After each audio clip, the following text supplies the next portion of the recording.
it's not. Now it's becoming a big industry now.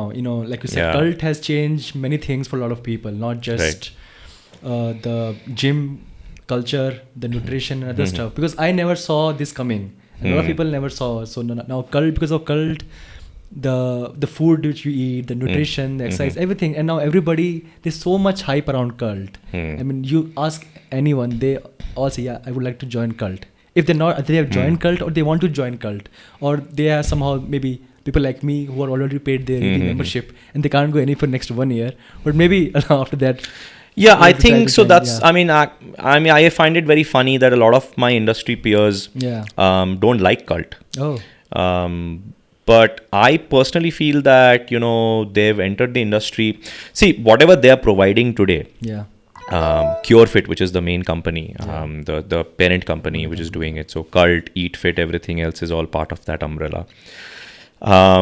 So CureFit, what they're essentially doing is basically streamlining the business. Right. They have given some structures, set some standards. Yes. ये सारे services पहले भी थे. Yeah. There are health meal services that have existed since 2013-14. In fact, I've helped a few of them get started in Bangalore by doing their entire menu. They wanted to do a keto menu, this menu, that menu. I've helped them with all that. But the thing is, what cult recognizes that everybody is just their own entity and then they don't collaborate. Right. कोई सिर्फ group classes करा रहा है, कोई सिर्फ physiotherapy करा रहा है, कोई सिर्फ health checkups करा रहा है. Nobody is under the same umbrella. And there is no concept where people are collaborating, coming together, doing things as a team. So even if they collaborate, it's like, तुम मुझे इतना धंधा दो तो मैं तुम्हें ये दूंगा.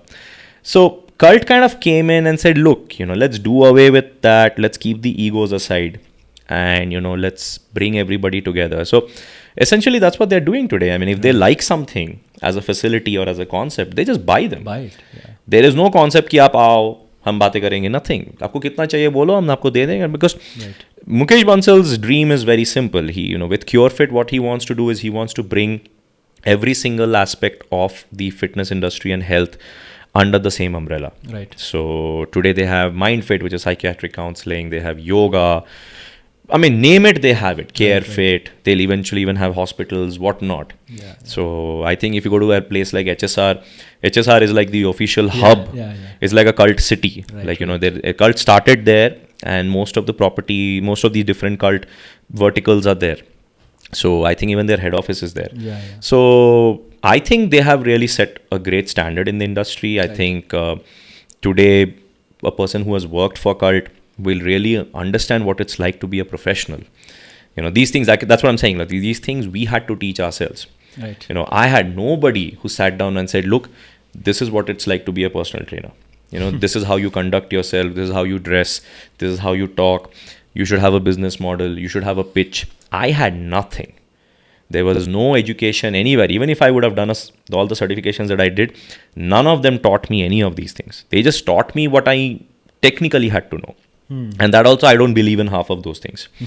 But I had to learn it and I had to give the exams. But how I was going to go about my business was entirely left to me.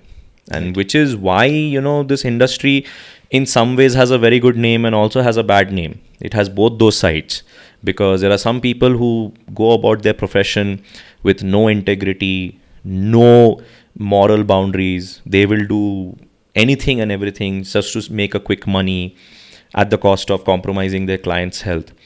And then there are some individuals, and I would like to believe I'm one of them, who prioritize the client's health. Right. And, try to tell them that be patient. Right. Look at your diet, look at your lifestyle, don't jump into shortcuts, things like that. Right. So at least we try to do that. Yeah, and also I think cult has done something, is that they have pumped a lot of money into marketing. And it's hard to, go through YouTube channels and, find one of their ads everywhere. Go everywhere in the city, you'll find on the billboards, on everywhere. The kind of money they have pumped into marketing is like never seen before, especially in a company which basically promotes, health and fitness and sports. So that also helped a lot. I don't know, like how many people before them were trying the same thing. No, they didn't have that kind of money. Right. I mean, again, that is where Mukesh Bansal as an individual has done an amazing job because, look, he made Myntra a very successful company. So when he put his hands here, he was obviously going to do the same. Right. So I think That's a huge unfair advantage Cult has over any other fitness brand.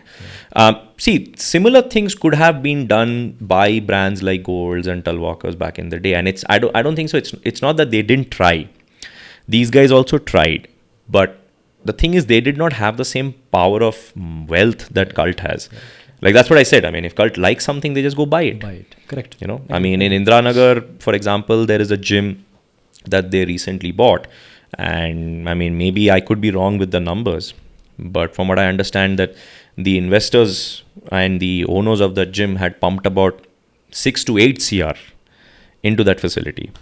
And Cult bought them off for around 12 CR. So we were all baffled. Like, nobody saw that coming. Is it a very big gym? It's not a very big gym. It's a very posh gym. So it's a very posh gym. They have very high-end equipments and things like that. They have some very good trainers. But the thing is, the amount of money they had spent, practically speaking, I think they would have taken a long time to recover that amount and actually make profit. Right. But Cult just came in and bought them off, and they were very happy to sell it off. So when Cult buys some any gym, like you said, do they also by default the gym trainers and everything comes from their control? Yeah, essentially the management changes, right, but the main staff and everybody stays. I mean, it's up to them whether they want to stay. Only, yeah. Like in this facility, what I heard is they basically streamlined everybody's salaries. They said you will all be paid 50,000 rupees as a base salary, oh my God, for which you have to clock in about 100 sessions. Okay. So that's far better than you working for any other gym where you might be paid only 10 or 15,000. But the thing is, there were also trainers there who were earning in lakhs. Yeah. So they were not very happy about it. And then there were trainers who were earning peanuts, and they were very happy. So yeah.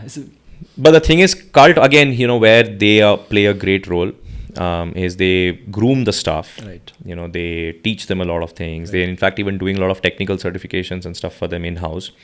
In some cases, they even given them some supplements and stuff like that to improve their health.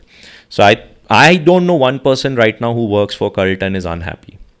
Everybody I know who's joined Cult, they are very happy. They're doing very well. They have, learned a lot of things